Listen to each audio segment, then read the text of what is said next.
वर्णों के कितने भेद हैं? बोलेंगे जी फटाफट से, क्या बोलेंगे? वर्णों के, वर्ण के कितने भेद होते हैं? देखो, वर्ण से आप लोगों को समझना होगा साथी क्या होता है। जो सबसे छोटी लिखित इकाई होती है, जैसे उदाहरण लिख के बताना आप मुझे कि वर्ण आप क्या समझते हैं। सबसे जो छोटी होती है, क्या बोलेंगे? सबसे जो छोटी लिखित इकाई होती है, लिखित इकाई, उसको हम क्या बोलते हैं? वर्ण कहते हैं। जैसे कि मैं कह सकता हूं आपसे, वर्ण क्या हो सकता है भैया? ए भी एक वर्ण है और कै भी एक वर्ण है। सबसे छोटी इकाई यही है, कै को इससे छोटा रूप नहीं हो सकता, ए का इससे छोटा रूप नहीं हो सकता साथी। तो कितने रूप में बांट सकते हैं वर्णों को? दो रूप में। दो रूप कौन कौन से होते हैं साथी? एक तो स्वर में बांट सकते हैं भैया, और एक भैया बांट सकते हैं उसको व्यंजन में। कोई दिक्कत? एक तो स्वर होगा, एक होगा साथी आपका व्यंजन। शब्द की सबसे छोटी इकाई क्या कहलाती है? अब इस प्रश्न को बहुत सारे बच्चे गलत करके आते हैं, क्योंकि ना तो उसने ये दिया सबसे छोटी लिखित इकाई, और ना ही साथ ही उसने दिया सबसे छोटी मौखिक इकाई। क्या बोलोगे? ना उसने दिया लिखित ना मौखिक। अब क्या आंसर देंगे भैया? तो क्या बोलेंगे भैया, क्या आंसर आएगा? देखेंगे जरा। अगर लिखित इकाई पूछे साथी तो वर्ण, तो क्या होगी? लिखित इकाई पूछे तो वर्ण, और मौखिक इकाई साथी पूछे तो ध्वनि होगी। क्या होगी? मौखिक इकाई यदि पूछे तो ध्वनि होगी। ठीक है, लेकिन प्रश्न में ऐसा कुछ नहीं दिया। इसका मतलब अभी भी किस बारे में बात कर रहा है? लिखित रूप में बात कर रहा है, और लिखित रूप में क्या होगा साथी? आपका वर्ण होगा। अब मैं दोस्त आपको वर्णों का एक विभाजन बताने जा रहा हूँ कि वर्णों का विभाजन हम कैसे करते हैं। वर्ण को सबसे पहले मुझे बताइए, स्वरों की संख्या कितनी होती है साथी? स्वरों की संख्या कितनी होती है? 11 होती है भैया। 11 स्वर कौन कौन से होंगे? ए आ, ई दीर्घ ई, उ दीर्घ उ आपका साथी, री होगा आपका, ए दीर्घ ए होगा, ओ आपका साथी क्या होगा? दीर्घ ओ होगा। ठीक है, दीर्घ ओ होगा। ठीक है, क्या बोलेंगे? ए आ, ई उ री, ए दीर्घ ए, ओ दीर्घ ओ। फिर आपका साथी होता है अनुस्वार होता है इसमें, और साथी क्या होता है? आपका विसर्ग होता है। तो कुल मिलाकर के कितने सारे दोस्तों का उत्तर आता हुआ? 11 11 होते हैं भैया। अगर मैं साथी बात करूं व्यंजन की संख्या कितनी होगी? व्यंजन की संख्या भैया 33 होती है। 33। 33 कैसे कैसे है जी? क्या बोलोगे? पहले तो कै वर्ग के होते हैं, कै ख गे घे अंगा, जय छह जय जय। बोलना मेरे साथ आज। कौन साथी दूर रखना खुद से कॉपी और पेन लेकर के प्लीज बैठना, और मैं कुछ बोलूं तो राइट डाउन करना है उसको। ठीक है, और वहां मन मन में बोलना है एक बार, उसी को मैं आपका कमेंट समझूंगा। जय छह जय जय अइया, क्या होगा? अइया। ठे ठे डे ढे अणे होगा। ते थे दे धे ने होगा। पे फे बे भे मैं होगा। और फिर क्या होता है साथी आपका? क्या बोलेंगे? आपका फिर होता है आपका शा। ठीक है, शा होगा आपका साथी, सा होगा, श होगा, है होगा, ये रे ले वे। ये सब कितनी संख्या होती है इनकी भैया? 33 होती है। तो 33 और 11 कितने हुए भैया? 44 हुए। क्या हुए? 33 और 11 कितने हुए साथी? आपके 44 हुए। चार क्या होते हैं इनमें? संयुक्त अक्षर होते हैं। चार क्या होंगे साथी आपके? क्या बोलोगे? चार होंगे भैया संयुक्त अक्षर। और संयुक्त अक्षर कौन से होते हैं साथी? आपका बताएं। एक तो होगा भैया छा छतरी है। ठीक है, एक होगा त्रा, एक होगा जिया, और एक होगा आपका सरा। क्या होगा? सरा होगा। दो साथी होते हैं उत्क्षिप्त। क्या होते हैं? दो होते हैं साथी आपके उत्क्षिप्त। क्या बोलोगे? उत्क्षिप्त कौन कौन से? डा और साथी आपका ढा होंगे, ढा होंगे। तो इस तरह से कितने बनते हैं ये आपका? क्या बोलोगे? 33 और 11 भैया कितने हो गए? ये तो हो गए 44 हुए साथी। 44 बोलेंगे एक बार। कितने हुए? 44 हुए। 44 और 4 कितने हो गए? 48, 2 50। लेकिन वर्णों की कुल संख्या कितनी होती है भैया? 52। तो मुझे बताओ 52 में क्या क्या बचा हुआ है? 52 कैसे होंगे साथी? एक बार बताएं। 1 2 3 4 5 6 7 8 9 10 11। तो यहाँ तक तो 11 थे, यानी 11 स्वर हमने लिख लिए थे। ये दो क्या हैं साथी? ये दो होते हैं हमारे अयोगवाह। क्या होते हैं? अयोगवाह। और अयोगवाह की परिभाषा क्या बनेगी? अयोगवाह की, जो ना तो स्वर हैं, जो न तो स्वर और ना व्यंजन, यानी स्वर और व्यंजन के बीच की कड़ी है। जो ना तो स्वर ना व्यंजन, यानी स्वर और व्यंजन के बीच की कड़ी कौन है साथी? दो अयोगवाह होंगे। तो 11 के अलावा जो 2 लिखे हुए हैं वो क्या है, हमारे अयोग वहां है। कोई दिक्कत, कोई परेशानी इतनी बात में मेरे हिसाब से कोई दिक्कत नहीं होनी चाहिए। मात्रा के आधार पर स्वर कितने प्रकार के होते हैं? अब जैसे मैंने आपको बता दिए वर्ण, तो आपको कम से कम इतनी चीजें पता होनी चाहिए, ठीक है। मात्रा के आधार पर कितने प्रकार के होते हैं? तो मात्रा के आधार पर साथी होते हैं 3 प्रकार के। एक तो होते हैं एक मात्रिक, एक मात्रिक जिनको हम साथी क्या बोलते हैं, अश्व भी बोलते हैं, जिनको साथी हम क्या बोलते हैं, लघु भी बोलते हैं, लघु स्वर कहते हैं। इनकी संख्या कितनी होती है बताएंगे।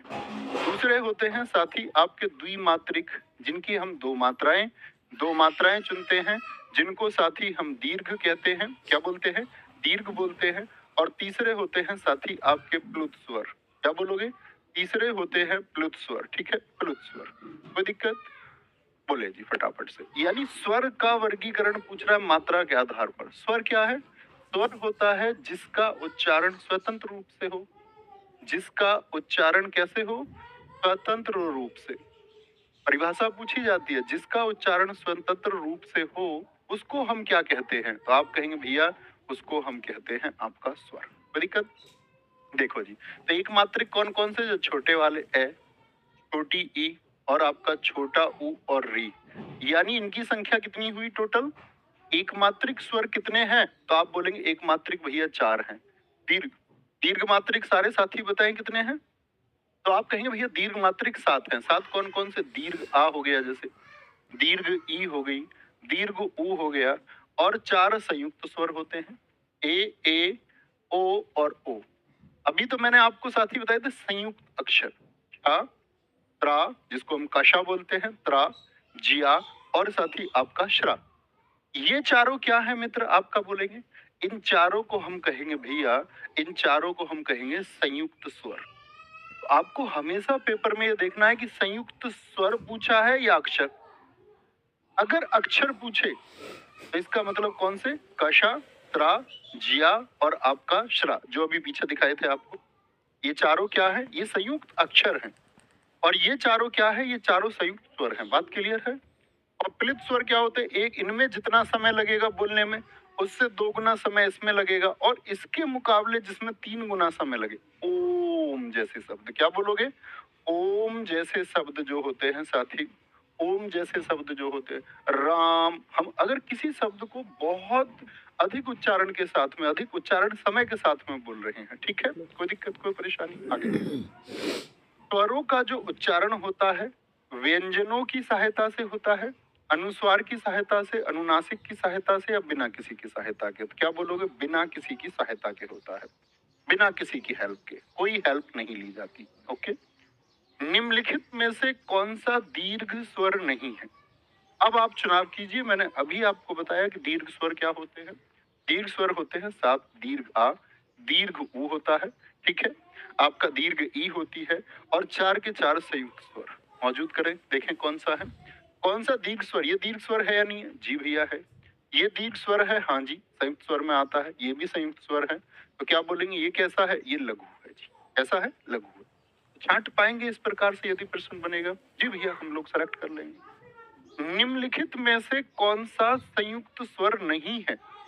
अभी मैंने 4 संयुक्त स्वर आपको बताएं जी। कैसे चुनाव करेंगे? अब आपका उत्तर आना चाहिए। सिखाने का अर्थ ये है कि आपका उत्तर जबरदस्त आना चाहिए। ये है आपका ए, दीर्घ ए, ओ और साथ ही आपका दीर्घ ओ। ये 4 क्या है? आपके संयुक्त स्वर है। लेकिन औ बोलेंगे भी फटाफट से, ये क्या है? ये दीर्घ स्वर तो है लेकिन संयुक्त नहीं है। अब भैया बात आई कि इनको फिर 4 को ही संयुक्त हमने क्यों कहा? 4 को ही संयुक्त क्यों कहा हमने? ओ को क्यों नहीं कहा? तो देखना, 7 थे। दीर्घ स्वर कितने हैं? 7। दीर्घ स्वरों को साथ ही हम 2 तरह से बांटते हैं। एक तो आपका दीर्घ आ, एक दीर्घ ई और एक दीर्घ ऊ, और फिर आता है आपका ए, दीर्घ ए, ओ और औ। इन सब का अगर हम देखें विभाजन, देखना ध्यान से। पहली बात तो याद रख लेना, ये हमेशा ऐसे निर्मित होते हैं। ऐसे किससे निर्मित होंगे? ऐसे निर्मित होते हैं, सभी में मौजूद होगा। ये दीर्घ ई से, और ओ वाला भी ये दीर्घ ऊ से निर्मित होगा। जो बड़ा है ये छोटे की मदद से निर्मित होता है। आई, जो बड़ा है ये छोटे की मदद से निर्मित होगा, यानी इसके साथ में और। तो देखना ये क्या है, क्या अलग अलग से बने हैं या एक जैसे वर्णों से, मुझे बताइए। इन सभी को ध्यान से देखें, ये एक जैसे वर्णों से अलग अलग। तो आप कहेंगे भैया ये किससे बने हुए हमारे, अलग अलग। तो अलग अलग मतलब संयुक्त हुआ, कोई संयुक्त, यानी कि इन्हीं को हम कहते हैं साथी आपके विजातीय। ये कैसे हैं, अलग अलग जाति के हैं। अलग अलग जाति मतलब ये अलग है, ये अलग है। लेकिन आ की जब हम बात करते हैं तो यहाँ पर क्या आता है, ए धन ए। ई की जब हम बात करते हैं तो ई और धन ई। और दीर्घ ऊ कैसे बनता, ऊ धन ऊ। इनकी जाति देखिए क्या एक जैसे हैं, बोले यस और नो, यस और नो। जी भैया एक जैसे। तो साथी यदि एक जैसे हैं, एक जैसे हैं तो तीनों क्या बने आपका, भैया ये बने आपका एक जाति के सहजातीय। कैसे बने, एक जाति के अर्थात सजातीय। तो आपसे कभी सजातीय स्वर पूछे, कभी विजातीय स्वर पूछे, आपसे संयुक्त स्वर पूछे, इतनी परिभाषाएं क्लियर है, इतनी बात में कोई दिक्कत तो नहीं किसी को। निम्नलिखित में से कौन सा है जो मूल दीर्घ स्वर नहीं है, साथी भाषा को देख के सही उत्तर का चुनाव करना है। कौन सा है जो मूल मूल दीर्घ स्वर नहीं है। मूल दीर्घ स्वर की बात कौन सी करेंगे, ओ क्या मूल दीर्घ स्वर है। तो मूल दीर्घ स्वर बोलते हैं हम किनको, जो साथी आपके क्या होते हैं, सजातीय स्वर होते हैं। कैसे होते हैं, सजातीय। सजातीय मतलब उनका निर्माण एक जाति के सदस्यों से हुआ, मतलब एक जैसी जाति के सदस्यों से। एक जैसी जाति किसकी, ए धन ए अभी बताया, ए और ए, ये लघु ई लघु ई, ये लघु ऊ लघु ऊ। लेकिन ये कैसा है, ये तो भैया विजातीय है, या तो इसको विजातीय कहेंगे, अलग अलग जातियों का है, मूल नहीं है। मूल कौन से होंगे, जो एक एक जैसे से बने। और ये क्या बोल सकते हैं फिर इसको, भैया हम संयुक्त कह सकते हैं। संयुक्त, कोई दिक्कत कोई परेशानी, आगे आए। अर्ध विवृत स्वर है। अर्ध विवृत स्वर कौन सा है साथी बताएं। अर्ध विवृत, अब इनको विवृत स्वरों को याद करने में भैया बड़ी दिक्कत आती है। तो दरअसल में मुख खुलने के आधार पर कितने प्रकार से स्वरों को बांटा गया है, पहले तो ये बताइए, तभी समझ पाओगे और तभी ऐसा होगा कि ना भूलो। मुख खुलने के आधार पर, मुख खुलने के आधार पर कितने भागों में विभाजित किया गया साथी, 4 भाग। पहला भाग है विवृत, विवृत, और दूसरा भाग है साथी, आप करेंगे, पहला भाग है विवृत, दूसरा है साथी आपका अर्ध विवृत। क्या बोलोगे, अर्ध विवृत होता है। फिर आता है आपका संवृत, और साथी फिर आता है आपका अर्ध संवृत। तो मुख की स्थिति के आधार पर 4 तरह से बांटे गए हैं। बड़े दिक्कत करते हैं जी याद करने में, आज के बाद भूलना भी चाहोगे तो नहीं भूलो। विवृत में क्या होता है, मुख खुला रहेगा। क्या होता है, ये मुख खुलने के आधार पर, और ये मुख इसमें क्या रहेगा, आधा, तो आधा खुला रहेगा। कैसा रहेगा, मुख आधा खुला रहेगा। संवृत में मुख बंद होने की तरफ, और मुख मतलब खुलने और बंद होने, तो एकदम बंद नहीं रहेगा तो खुला, लेकिन कुछ बंद रहेगा। मुख बंद, और इसमें मुख क्या हो जाएगा, आधा बंद, आधा बंद। देखो विवृत एक याद करेंगे, आ विवृत, भाई वी से क्या बोलते हैं, बिहा। किसी के विवाह का मौका था, किसी ने विवाह में न्योता दिया, बोला भैया आना, आ, विवाह में क्या किया, आ। लेकिन क्या हुआ, विवाह में आधे ही गए। क्या गए, आधे ही गए विवाह में। तो आधे, एक आधा क्या होता है, आ भी मैंने बताया कैसे बनेगा, ए धन ए, यानी आ का आधा क्या होगा साथी, ए। तो विवाह में कितने गए, आधे, एक तो इसका आधा। तो किसी ने आवाज मार के पूछा, ए तुम शादी में नहीं गए, ए कौन सा वाला, ए तो आवाज लगाइए बड़ी वाली। भाई आधे गए तभी तो आवाज लगा, ओ सुन महावीर, मतलब कुछ भी नाम ले लो यार, उसमें क्या दिक्कत है। ओ ओ मतलब बड़ा वाला ओ आएगा भैया, छोटा वाला बड़ा वाला। उसने आवाज लगा के पूछा, अरे ओ तुम शादी में नहीं गए। उन्होंने तो सबको बुलाया था कि ई भी आएगी और ऊ भी आएगा, ई ऊ सब आएंगे, बचे हुओं को अर्ध संवृत में रख देना, ए और ओ आएंगे, बात खत्म, कभी मत बोलना। विवाह आना, आने में आधा गया विवाह में, आधा विवाह में गया तो साथी क्या बनेगा आपका, आधा विवाह में गया तो ए, और फिर साथ ही क्या बोले, उसने आवाज मार के पूछा, पड़ोसी था दीवार के दूसरी तरफ, उसने आवाज मार, ए तुम शादी में नहीं गए, ओ तुम शादी में नहीं गए, इस तरह से उसने आवाज लगाई। उसने बोला भाई बुलाया तो सबको था, सब मतलब समव्रत, ई भी और ऊ भी, लड्डू की भाभी ने सबको बुलाया, ई ऊ, लेकिन आधे बचे हुए वो अर्ध समव्रत। बात खत्म, कोई दिक्कत कोई परेशानी। अर्ध विमृत बता दो भैया कौन सा हो जाएगा, आपका क्या उत्तर देंगे भैया जी? हम तो चुन देंगे अर्ध विमृत, ए हो जाएगा, ए। कोई दिक्कत कोई परेशानी? निम्नलिखित में से कौन सा स्वर समव्रत है? फटाफट उत्तर आना चाहिए, जबरदस्त उत्तर आना चाहिए। और क्लास हो चुकी 1 लाख के पार। क्या बोलोगे?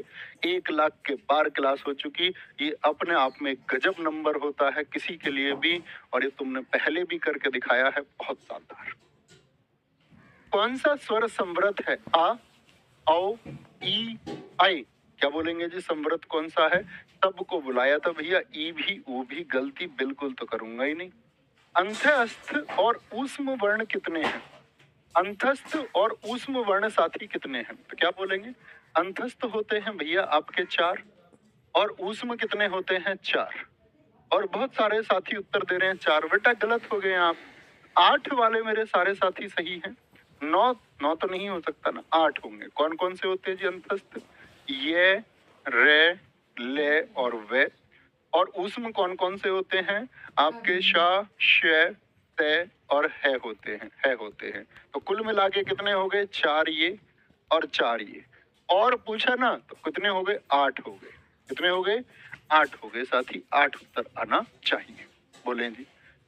हिंदी की अग्र अवृत्ताकार समव्रत स्वर ध्वनि है। तो पूछा अग्र भी होना चाहिए, अवृत्ताकार भी होना चाहिए और समव्रत भी होना चाहिए। ये तो भैया इसने फंसा दिए हम। अरे कोई दिक्कत नहीं है। जिह्वा के आधार पर, यानी जीभ के आधार पर हम कितने प्रकार से बांटते हैं? नहीं भूलोगे कभी भी, ध्यान से देखना। जीभ के आधार पर भैया हम बांटते 3 तरह से। एक तो होता है अग्रस्वर। क्या होता है? अग्रस्वर होता है। एक साथी होता है आपका मध्य स्वर, और एक होता है साथी आपका पश्च स्वर। देखना ध्यान से। अग्र कौन से होते हैं? जो भैया आगे को गिर जाए। आगे को कैसे? आगे को कैसे? जैसे ई आगे को गिर रही है क्या भैया? बोल दो भी फटाफट से। दीर्घ ई आगे को, मतलब देखो इनमें ऐसी प्रकृति होती है नीचे लौटने को वाली। ए देखो कहाँ को गिर रहा है? आगे को। और दीर्घ ए ये क्या है? अग्रस्वर है। मध्य स्वर में कौन आता है साथी? जिसको हम बोलते हैं ए, यानी कि ये उदासीन स्वर है साथी। क्या है? इसी को हम उदासीन स्वर कहते हैं। उदासीन स्वर कहते हैं, और बाकी सब भेज दो पश्चिम। तो जीभ के आधार पर बात समझे। तो सबसे पहले बात करते अग्र कौन सा है इनमें से, जरा बताना भैया। अग्र तो मुझको ये भी दिख रहा है, अग्र तो भैया मुझको ये भी दिख रहा है। चलो ये तो मैंने हटा दिया भैया। क्या बोलेंगे? आपका मध्य स्वर की बात करें, मध्य स्वर की बात करें साथी हम अगर, तो मध्य स्वर में हम क्या बात करेंगे? आपका ये क्या हमारा अग्र स्वर है? जी भैया अग्र तो है। अग्र तो भैया हमारा ये भी है। जी हाँ, ये तो हमने हटा दिया, और ये भी साथी हमने हटा दिया। कोई दिक्कत कोई परेशानी इस बात में? कोई दिक्कत नहीं है भैया। अब आता समव्रत कौन सा है? क्या ए समव्रत है? भैया ई को भी बुलाया और ऊ को भी बुलाया, ऊ को भी, ये समव्रत होते हैं। यानी ई क्या हो जाएगा? सही उत्तर। कोई दिक्कत कोई परेशानी? वृत्ताकार तो नहीं है ये? बिल्कुल नहीं है। वृत्ताकार कौन से होते हैं? जिनको बोलने में होठ गोल हो जाता। ऊ ऊ बोलेंगे, ऊ, ओ ओ, औ औ, जिनको बोलने पर होठ क्या हो जाता साथी? गोल। व्रत बन जाए, सर्कल बन जाए। ठीक है, कोई दिक्कत?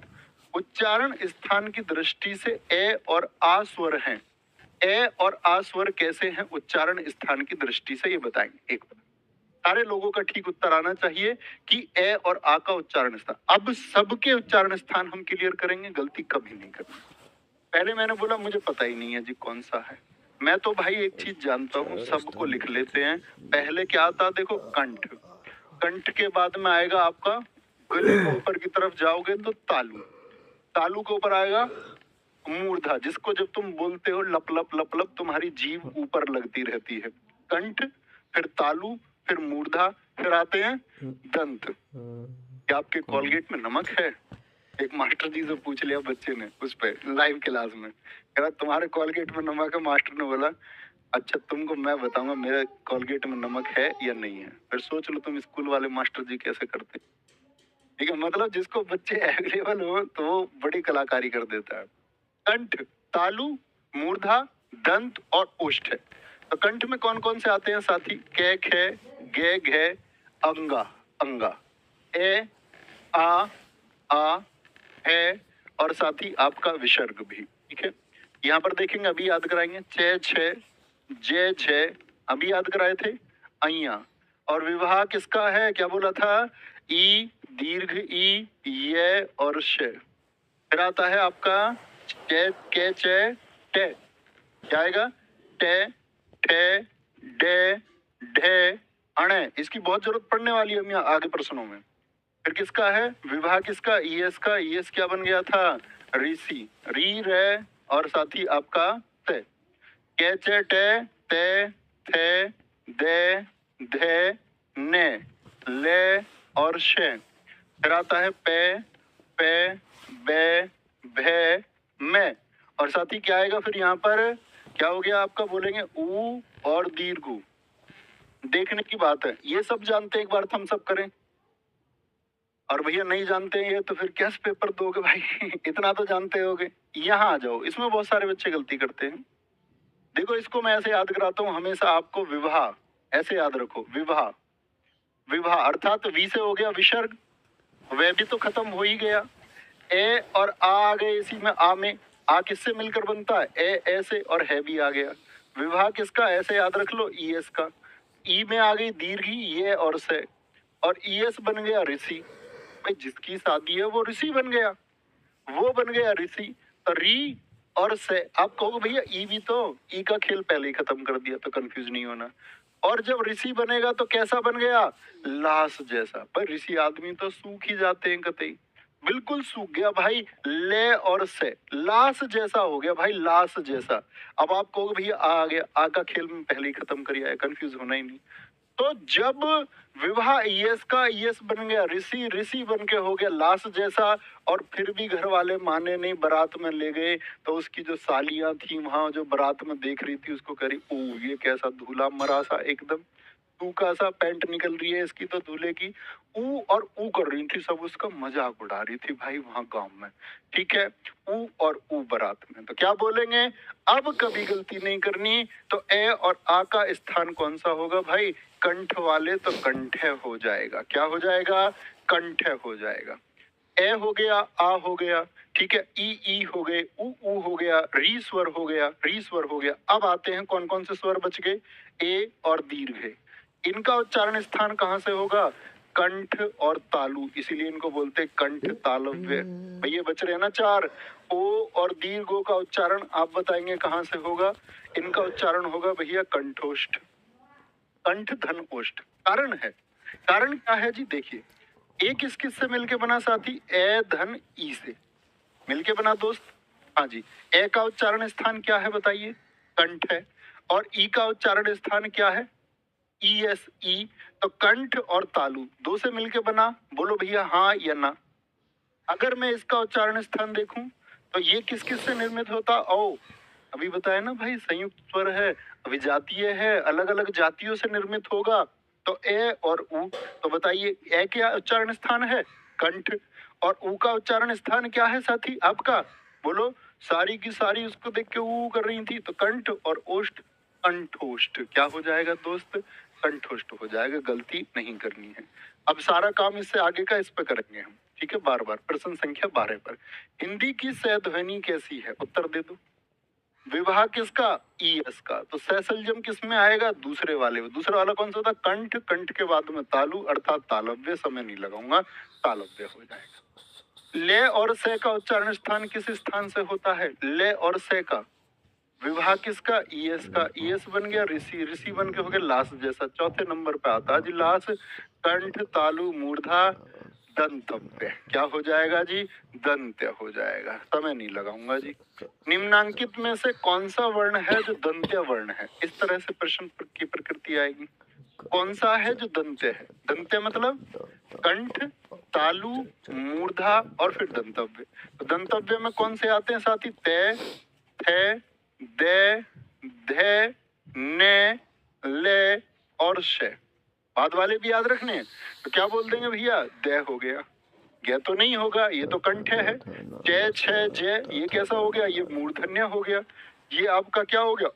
ओष्ठ्य हो गया, ओष्ठ्य हो गया। कोई दिक्कत, कोई परेशानी? आगे चलेंगे जी। त्रैवर्ण किन वर्णों के सहयोग से बना है? त्रैवर्ण किन वर्णों के सहयोग से बना है? और साथ ही आपकी क्लास हो चुकी है 1,10,000 लाइव, और इस चैनल की फिर से मैक्सिमम वॉचिंग बन चुकी है। ये हमारे चैनल की सबसे ज्यादा लाइव व्यूअर्स की क्लास है। इसके लिए टू मच थैंक यू, बहुत सारा प्यार, मेहनत करेंगे। त्रैवर्ण किन वर्णों के सहयोग से बना है? क्या बोलेंगे? ते और रे से बना है। ते और रे से क्या बोलोगे? त्रे, ते और रे से। ठीक है, मेरी भावनाएं तुम ऐसे ही समझ जाना। ऐसा तो नहीं है कि मुझको क्लास में ऐसे तुमको रो के दिखाना पड़ेगा कि मेरी भावनाएं तुम तब समझोगे। तो वो ऐसे ही समझ जानी है और मेहनत करना, क्योंकि सिलेक्शन आपकी मेहनत से होगा, बाकी किसी चीज से नहीं। तो कौन कौन से बताए साथी? मैंने आपको 4 बताए। एक तो होता है आपका, क्या बोलेंगे? एक तो होता है कशा। क्या होता है? कशा होता है, एक त्रा होता है, एक जिया होता है और एक श्रा होता है। तो कशा कैसे बनेगा? का धन शय से। त्रा किससे बनता है? तय धन रे से। अब मुझे बताओ, इसमें तय आधा है कि पूर्ण है? तय आधा है कि पूर्ण है? बोलो भाई सारे साथी। जय क्या होगा? जय धन इया होगा, जय धन इया। त्रिमिक होगा, सा धन रे होगा। क्या होगा? श धन रे। तो ये आधे से बनता है। और साथ ही वर्णमाला में जो स्थान आएगा, जैसे पूछेगा कशा का स्थान कहाँ पर आएगा, तो क्या बोलोगे? भैया कै के बाद आएगा। कै के बाद। ऐसे नहीं कि भैया हम तो आपकी छोटी सी कक्षाओं में इसको सबसे बाद में पढ़ते थे वर्णमाला, नहीं। क्या बोलोगे? जो आपका वर्तनी निर्देशालय के अनुसार किसमें आएगा? ये कै के बाद आएगा। जैसे त्रय की स्थिति कहाँ आएगी? तय के बाद आएगी। मैं पूछूं जिया किसके बाद आएगा वर्णमाला में, तो आप क्या बोलेंगे? भैया जय के बाद। बात क्लियर है? मैं पूछूं स्रा कहाँ पर आएगा, तो आप बोलेंगे भैया सा के बाद में आएगा वर्णमाला। तो वर्णमाला में जो स्थान है कशा का, जिससे वो निर्मित हुआ है, उसी के बाद में आएगा। कभी भी गलती नहीं करेंगे। यानी जैसे मैं बोलूं कै खे गे घे अंगा, मुझे बताना अगर मैं पूछूं कशा निम्नलिखित में से किससे पहले आएगा? मैंने बोला वर्णमाला में से किससे पहले आएगा? किससे पहले आएगा जरा बताएं। सारे साथियों का उत्तर देखना चाहूंगा। वर्णमाला में कशा किससे पहले आएगा? सारे साथी लिखेंगे किससे पहले आएगा जी। क्या लिख रहे हैं बहुत सारे साथी दोस्त? यहीं पर आप बहुत अच्छे छात्र होते हुए भी अपना स्कोर कम कर लेते हो और सिलेक्शन की दौड़ से बाहर हो जाते हो। मैं पूछ रहा हूँ किसके पहले, किसके बाद नहीं पूछ रहा हूँ। प्रश्न वो तो पूछा ही जाता किसके बाद आएगा, तो मैंने बोला किसके बाद आएगा? कै के बाद आएगा। आप मेरी बातों को या तो सुन नहीं रहे हैं, ये आपने कुछ रट रखा है, तो रटना नहीं है, प्रश्न को सुनना है। किससे पहले? तो खे से पहले आएगा ना साथी, और कै के बाद आएगा। अगर मैं पूछूं किसके बाद, तो बोले कै के बाद। मैं पूछूं किससे पहले, तो खे से पहले। बात समझे? बाद कै के और पहले खे के। तो इस तरह के प्रश्नों को कभी गलत नहीं करना है। निम्न में से कौन एक अल्प प्राण ध्वनि है? अल्प प्राण ध्वनि कौन सी होती है जी, बताएंगे? अल्प प्राण ध्वनि। तो अल्प प्राण ध्वनि आप कहेंगे भैया कैसे? मैं याद कराता था, एक, ये क्या 3 और पैसे 5, 1 3 5 वाले होंगे। तो क्या एक पर आता है? जी हाँ। है तो किस पर आता? 2 पर, तो इसकी तो बात ही खत्म। गे कैक है, गैग है, ये 4 पर आता है, इसकी भी बात खत्म। तैत है, दैद है, ये भी 4 पर आता है, इसकी भी बात खत्म। यानी 1 3 5 जो होती हैं वो अल्प प्राण होती हैं। 1 3 5 क्या होंगी साथी? अल्प प्राण होंगी। मुझे बताओ कुल अल्प प्राण कितने होते हैं? कुल अल्प प्राण साथी कितने होते हैं? सारे साथी बताएंगे। तो आप कहेंगे कुल अल्प प्राण 31 होते हैं, जिसमें पहला वर्ग, तीसरा वर्ग और पांचवा वर्ग। अंतस्थ कौन से? ये लेवे। एक डे उत्क्षिप्त आता है, डे उत्क्षिप्त आता है, और साथ में आएंगे सभी स्वर। सभी स्वर कौन से? 11 के 11 स्वर। तो 11 के 11 स्वर मतलब 1 3 5 का क्या मतलब हुआ? जैसे मैं बोलता हूँ कै, खे, गे, घे, अंगा, तो कै वाली पूरी पंक्ति नीचे तक, गे वाली पूरी पंक्ति और अंगा वाली पूरी पंक्ति, यानी कितने कितने हो जाएंगे इसमें? 15, 15 4 19 और एक 20 और 11 कितने हो गए टोटल? 31। समझ गए साथी मैंने क्या बताया? प्रश्न संख्या 12 की हम हेल्प लेते रहेंगे। तो मुझे बताइए इसमें से अल्प प्राण कौन कौन से हुए? ये कौन सा वर्ग है? ये पहला, ये दूसरा, ये तीसरा, ये चौथा, ये पांचवा। तो कौन कौन से होते हैं अल्पप्राण? एक बार फिर से बोले मेरे साथ, 1 3 5, क्योंकि आज के बाद पेपर में बोलना सीधे जाके। 1 3 5 और साथ में क्या बोला मैंने? सभी स्वर। सभी स्वर कौन कौन से? ए, आ, ई, री, उ। सात तो ये होते हैं और साथ में आपका साथी ये सभी भी क्या है आपके? ये सभी भी अल्पप्राण है। ठीक है, सभी स्वर हो गए। फिर आती है बात किसकी? डे उच्छिप्त की। डे उच्छिप्त साथी जो कहाँ पर होता है आपका, जो मैंने उच्छिप्त में बताया। और अंतस्थ में कौन कौन से होते हैं? ये रे ले वे होंगे। कोई गलती नहीं करनी है। बोलो भैया गलती कैसे कर देंगे? गलती कैसे ही कर देंगे? तो उत्तर बता दो, गलती नहीं करोगे तो। उत्तर सही दोगे तो मैं मानूंगा कि गलती नहीं करोगे। निम्न में से अल्पप्राण व्यंजन कौन सा है? कै खे, खे का नंबर दूसरा, कै खे गे तीसरा, ये चौथा, टे ठे ये दूसरा। तो भैया तीसरा चौथा हो जाएगा क्या? चौथा हो सकता है क्या? दूसरा हो सकता है क्या? बोलेंगे जी भैया 1 3 5 होंगे। ज्यादा समय नहीं गवाना। 1 3 5 सबसे पहले नंबर लिख दो उस पे। सबसे पहले नंबर लिख दो। निम्नलिखित में से कौन सा वर्ण है जो घोष भी है और महाप्राण भी है? अब दिक्कत आएगी। अब भैया महाप्राण तो मैं समझ गया, भाई अल्पप्राण के अलावा जो है वो महाप्राण है। जैसे मैंने बोला अल्पप्राण कितने दोस्त बताना जरा। अल्पप्राण क्लियर रहेंगे कौन कौन से हैं? 31। अब मैं आपसे पूछ लूं भैया महाप्राण कौन से होते हैं? तो महाप्राण आप क्या बोलेंगे भैया? एक तो दूसरा, चौथा और बचा हुआ ढय उत्क्षिप्त। और साथ में आपका क्या बचेगा? यहाँ पर जितने भी ऊष्मीय हैं। भाई अंतस्थ चले गए अल्प में, ऐसे अल्प ऐसे क्या बोलोगे? अंतस्थ। और यहाँ पर आ जाते हैं आपके ऊष्मीय। क्या बोलोगे? ऊष्मीय वर्ण। और ऊष्मीय वर्ण कौन कौन से? क्या बोलोगे? सा, श, ते और है। ये चारों किस में चले जाएंगे? महाप्राण। कोई दिक्कत? अब मैं आपसे पूछूं महाप्राण वर्णों की कुल संख्या कितनी है? तो क्या बोलोगे? इसमें 5 हो गए, इसमें 5 हो गए, 10 तो ये हो गए और एक 11, 10 और एक 11 और 4 ये हो गए साथी। तो कितने बन गए टोटल? क्या बोलोगे जी? महाप्राण होते हैं टोटल आपके 15। अल्पप्राण याद रखेंगे, महाप्राण याद रखेंगे, कोई दिक्कत कोई परेशानी? अब बात आई घोष की। तो महाप्राण तो क्लियर हो गई बात। पहले महाप्राण ही देख लूं। ये स है महाप्राण, जी भैया ये तो है। ये है, जी भैया ये तो महाप्राण है। ये भी महाप्राण है। अब दिक्कत आ गई है होगा या नहीं होगा, इसके बारे में क्लियर बात है भैया। ये भी है, ये भी है। अरे ये तो बड़ी दिक्कत है। यानी हमको घोष देखना है तो घोष और अघोष और जान लो साथी। अघोष होते हैं, अघोष होते हैं साथी आपके 1 2 और शा, च और से, यानी कि इनकी संख्या होती है 13। और साथी जो सघोष होते हैं, सघोष घोषण जिनमें बहुत तेज ध्वनि निकले, घोषणा, इसमें कौन कौन से हो जाएंगे साथी? 3 4 5 ये रे ले वे और यहाँ का है बचा हुआ भी यहाँ पर आएगा और साथ ही सभी स्वर होंगे। मैं पूछूं कुल घोष वर्णों की संख्या कितनी होगी? तो कुल घोष वर्ण कितने होंगे? ये कितने हो गए? 5 5 5 5 15, 15 5 20 और सभी स्वर 11। क्या हो गए साथी? आपके 31 हो गए। कितने? 31। तो मुझे बताइए है घोष भी है? जी भैया, क्योंकि श श श ये किस में चले गए? तीनों अघोष में। तो ये तो नहीं हो सकते। बात क्लियर? बात क्लियर है दोस्त? एक बार थम्स अप करके मुझे बताओ कि भैया बात एकदम क्रिस्टल क्लियर है। अल्पप्राण में कुछ भी पूछे, महाप्राण में कुछ भी पूछे, घोष में कुछ भी पूछे, अघोष में कुछ भी पूछे, अल्पप्राण 1 3 5 होंगे साथी। सभी स्वर उसमें जाएंगे, सभी के सभी स्वर उसमें जाएंगे। डे उच्छिप्त उसमें जाएगा, अंतस्थ उसमें जाएगा। महाप्राण की बात आएगी तो बचे कौन कौन से? 2 और 4 आपका साथी। और ढय उच्छिप्त बचा और साथी क्या बच गए? उसमें तो 15 ये हो गए। फिर हम बात करेंगे किसकी? अघोष की। तो अघोष में 13 कौन कौन से होंगे? नंबर याद रखोगे ना इनका तो फिर आसानी रहेगी पूरे करने। 1 2 6 और है छोड़। कोई दिक्कत? आगे निम्न में से कौन सा वर्ण है जो अघोष है?